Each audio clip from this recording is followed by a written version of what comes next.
Jangan lupa like, komen, dan subscribe channel YouTube TVRI Bengkulu dan nyalakan lonceng notifikasinya.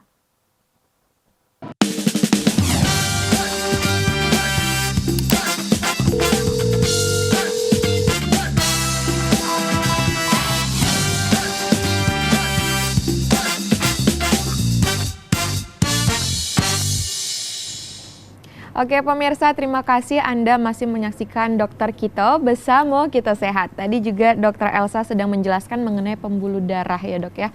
Silakan boleh dilanjutkan lagi dokter. Oke. Nah pada slide yang ini bisa kita lihat ini adalah potongan melintang sebuah arteri yang normal. Arteri itu pembuluh darah kita ya. Nah bisa dilihat ini bagian dalamnya kita bilang tunika intimanya itu bagus sekali ya, mulus begitu. Normal ya dok? Normal, jadi aliran darah itu akan bagus, lancar sekali. Nah kemudian dilihat di slide sebelahnya ada satu faktor, bisa jadi itu darah tinggi dia akan merobek. Ini ada robekan pada dindingnya. Nah robekan pada dinding ini dia akan memancing ada namanya agregasi trombosit untuk menghentikan perdarahannya. Tapi lama-lama agregasi trombositnya itu bisa kebanyakan. Nah, bisa ini tunika intimanya itu akan jadi tebal. Salah satunya. Nah, kalau yang ini, gambar yang ini akibat adanya plak. Plak pada pembuluh darah. Jadi yang harusnya lubangnya besar seperti itu karena plak tertutupi pembuluh darahnya jadi memiliki celah yang sempit. Nah ini bisa mengakibatkan aliran darahnya itu terhenti, berkurang yang harusnya banyak. Tapi karena udah ada plak, banyak plak itu bisa berkurang bahkan terhenti. Nah ini yang cerita trombus tadi, cerita yang emboli.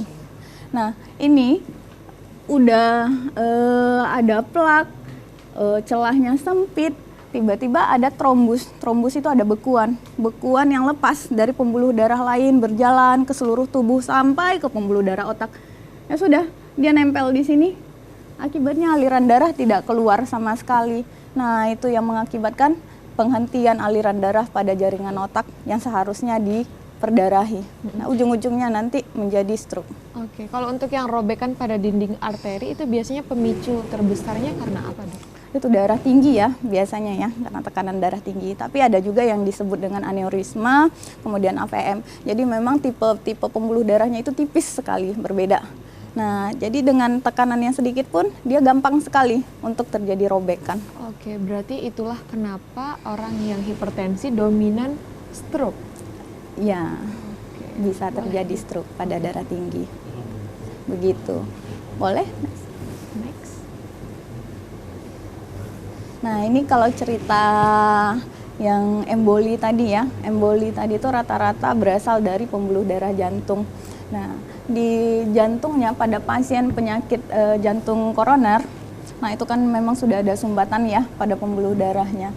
Nah suatu masa tekanan darahnya tinggi, itu trombus yang terjadi pada plak-plak pembuluh darah di jantung itu yang lepas tadi. Yang lepas dibawa ke aorta sampai ke otak. Nah kenapalah pasien-pasien jantung itu menjadi faktor risiko untuk menjadi pasien stroke juga. Begitu. Boleh? Nah, tadi kan kita cerita ya, berdasarkan penyebabnya stroke itu ada 3. Ada yang perdarahan, ada yang sumbatan, dan ada yang emboli. Tapi sesungguhnya sebagian besar itu stroke itu 2. Ada yang perdarahan dan sumbatan. Kalau perdarahan lagi-lagi kita sebut dengan stroke hemorrhagic. Kalau yang sumbatan kita sebut dengan iskemik atau satu lagi dengan infark cerebri. Nah, infark cerebri ini berdasarkan perjalanan klinisnya dia itu terbagi atas 4 jenis juga. Nah, yang pertama itu disebut dengan TIA. Nah, transient ischemic attack, yaitu penyakit stroke. Nah, gejalanya tadi sebenarnya belum mau saya bahas ya, gejalanya nanti rencananya bagian dokter Sela. Jadi gejalanya secara garis besar yang tadi penurunan kesadaran, kelemahan anggota gerak, bicara pelo, wajahnya perot, Nah, itu semua gejala defisit neurologis ini pada TIA, kita bilangnya TIA, transient ischemic attack ini terjadi dalam hitungan detik, menghilangnya dalam hitungan detik sampai dengan kurang dari 24 jam. Jadi, memang ada pasien, iya dok, tiba-tiba pasiennya pingsan atau lemah, tapi sekarang udah bagus. Begitu. Itu bukan tidak terjadi apa-apa, memang terjadi transient ischemic attack namanya. Nah, gejalanya bisa kelemahan anggota gerak yang tadi, monohemiparese kalau kita bilang bahasa medisnya. Hemi artinya setengah bagian tubuh, entah itu kiri, entah itu kanan. Jadi tangan yang lemah sebelah kanan, kaki yang lemah sebelah kanan. Dan begitu itu juga yang terjadi kiri. per sekian detik ya dokter? Iya, hilang, bukan terjadi, hilang dalam sekian detik bisa hilang, bisa bagus lagi. Atau kebas-kebas saja bisa bagus lagi, begitu. Itu TIA. Dan jika ada keluarga yang mengeluhkan TIA seperti itu, tiba-tiba lemah anggota gerak, tapi itu dalam 24 kok bagus lagi, ya sudah, tanda-tanda kontrol. Begitu, ya. jangan Wajib dibiarkan. untuk kontrol. Iya. Nah, pemirsa wajib untuk kontrol kalau sudah ada keluarganya yang mengalami TIA gitu ya dokter ya? Iya. Nah, yang kedua yaitu dengan RIN namanya, Reversible Ischemic Neurological Deficit. Nah, RIN ini kalau gejalanya sama, ada hemiparese, ada penurunan kesadaran, ada pelo, tapi gejalanya ini akan hilang dalam berapa hari sampai berapa minggu. Oke, begitu. Memang step by step, ada yang per sekian detik, Iya. ada yang per minggu gitu Iya. ya. Nah, dan ini reversible, artinya kembali lagi. Jadi memang ada pasien, seringnya bilang kata dokternya stroke ringan gitu. Nah, ada pasien yang lemah anggota gerak, dalam hitungan minggu udah bagus lagi. Begitu. Nah, dan TIA dan RIN ini untuk prognosa, untuk kemungkinan kedepannya itu cenderung bagus. Begitu. Untuk ke penurunan defisit neurologisnya itu kemungkinan kembali seperti semula. Gitu. Kalau sudah kembali normal, ada kemungkinan untuk terkena lagi dok? Iya, tentunya. Berarti udah ada sesuatu nih yang bikin pembuluh darah otaknya iskemik. Entah itu masalah kolesterol, entah itu masalah trombus, macam-macam. Tapi tidak menutup kemungkinan untuk sembuh ya? Iya, tidak menutup kemungkinan untuk sembuh. Dikontrol kita bilangnya. Wajib kontrol intinya Iya. ya dok? Oke, berikutnya yang ketiga itu ada stroke progresif namanya. Nah, kalau ini stroke-nya, kalau bahasa awamnya bilang stroke-nya berat dok, gitu. Nah, stroke ineffiliation atau stroke progresif itu di mana defisit neurologis yang kita bilang kelemahan anggota geraknya. Kelemahan ini benar lemah ya, lumpuh. Nilai otot itu ada 1 sampai 5, dia bisa sampai ke 1, 2, 3. Nah, cenderung buruk begitu. Cenderung tidak kembali kekuatan ototnya. Misalnya ada pasien masuk dengan kekuatan otot 4, ya untuk kembali ke bagus lagi, ke 5 lagi, ya sulit begitu.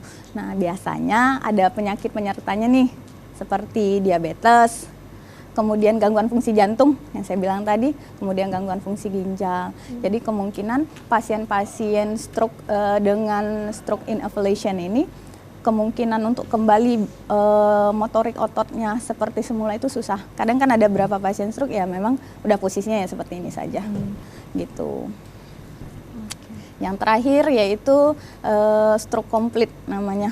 Artinya memang jaringan otaknya itu ya sudah mati ya bagian itu ya, sehingga defisit neurologisnya tidak bisa pulih lagi, permanen sifatnya. Mirip sama yang sebelumnya ya dokter?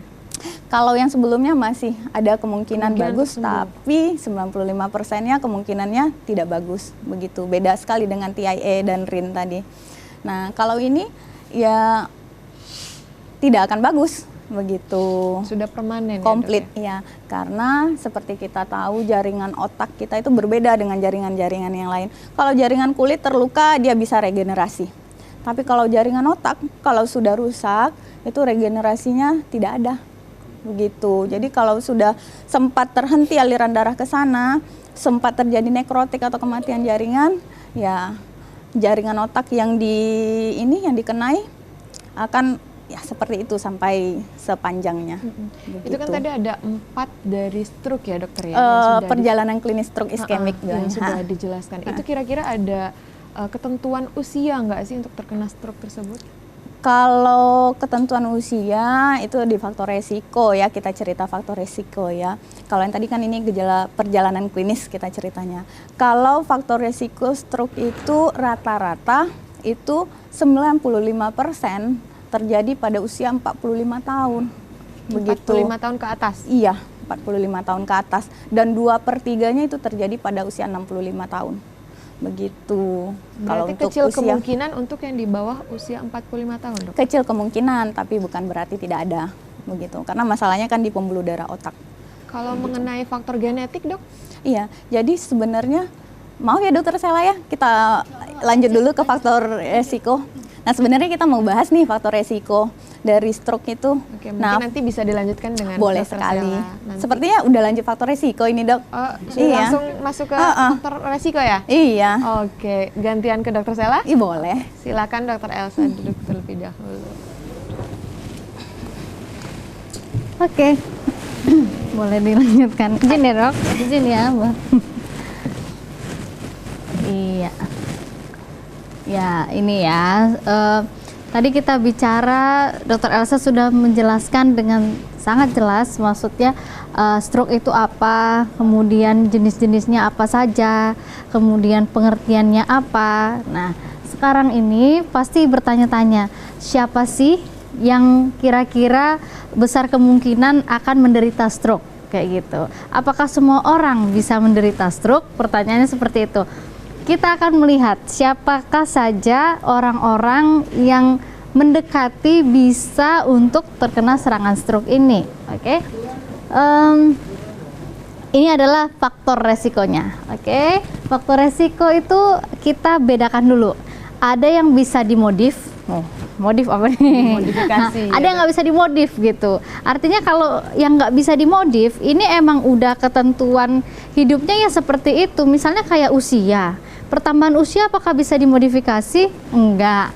Jenis kelamin, apakah bisa kita modifikasi? Kan tidak, kayak Oke, gitu Dokter, ya. sebelum dilanjutkan, kita akan jeda terlebih dahulu. Oke. Oke, nah pemirsa pasti semakin penasaran karena ada modif-modif ya Dokter ya? Modif-modif apa sih? Oke, nah tetap Ya. saksikan Dokter Kito ya, jangan kemana-mana.